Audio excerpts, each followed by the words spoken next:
Hello and welcome to another Burns Road TMD video. Today I'm going to be looking at the joins between my two baseboards and track work, cutting the track and adding some PCB board underneath the track to allow a join which I can then split my two boards for transportation. As you can see at the moment, it's I've just laid the track straight over the join and I haven't actually done any prep work to the track at all. The first thing will be to remove some of the sleepers from underneath the track and then offer up the PCB board, possibly using a bit of plasticard to match the height of the rail with the PCB board, and then I'll solder it on. I normally use super glue to super glue the PCB board to the cork.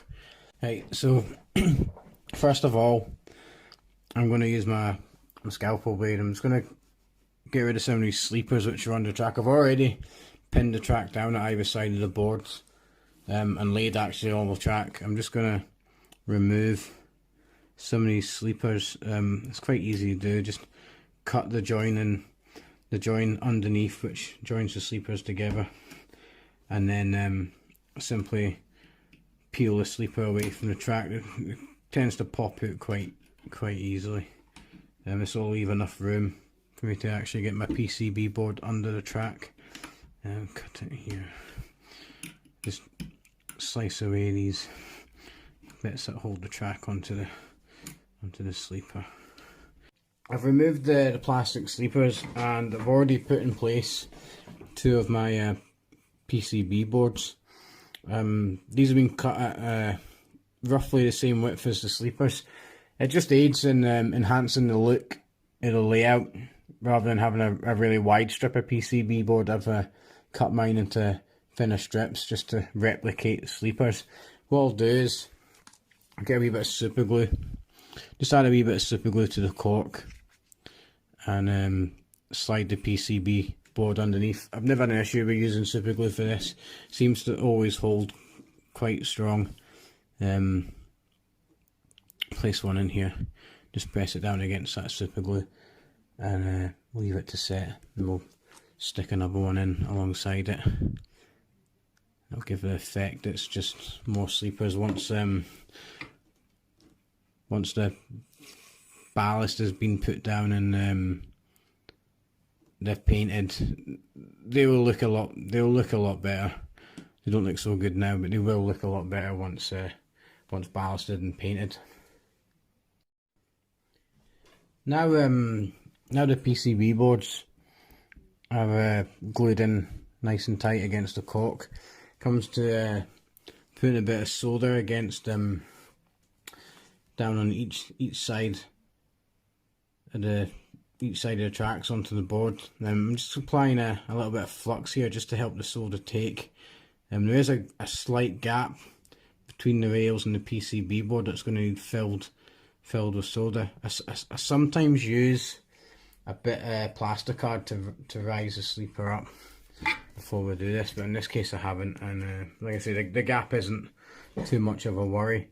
I've got my soldering iron on and I'm just going to set it down, let it heat the rail a wee bit, and then we'll just add in a bit of solder in, and you can see it makes a nice join between the board and the track. Same again, just hold it down, let a bit of heat get into the track and the PCB board, feed a bit of solder in, and we'll just repeat the process again. Let it heat up for a wee bit, and just throw that in, and one more time. There we go. 4 nice, easy, quick joins. They'll hold fine. I'm quite happy with it. Maybe just put a wee bit more solder onto this one. Doesn't seem to have that much. Maybe need to have more. Just there we go. It's like a lot better. And then the same again on this opposite outside. Make sure you only get solder on the outside track, and try not to get any along the top either. You want your top and your inside tracks to be as smooth as possible. This will stop any derailments of your trains when they're going across. Alright, the last process will be to cut the rails along the board join. Do a cut in here and a cut in here as well, and that'll just allow the boards to split open. I always use a rotary tool. A lot of people will use track snips as well, but I don't have a pair of track snips. I've just always done it with a rotary tool. Never had any issues doing it with a rotary tool. I will stress that eye protection is very much needed while using these rotary tools, especially while cutting track. It is so easy to split a blade and... oh, I've lost focus of the camera here. It's so easy to split a blade and bits of blade will disappear all around the room, and you do not want a bit of that in your eye.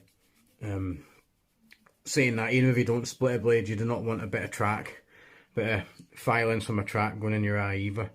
So just cut one of these bits of track.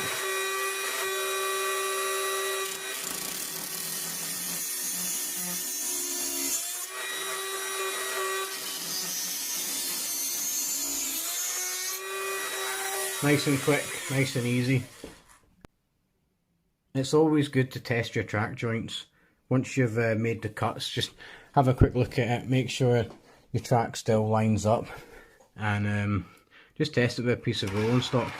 Make sure it runs across it fine, both ways. Seem to have no issues here. Thank you very much for watching, and goodbye from Burns Road TMD.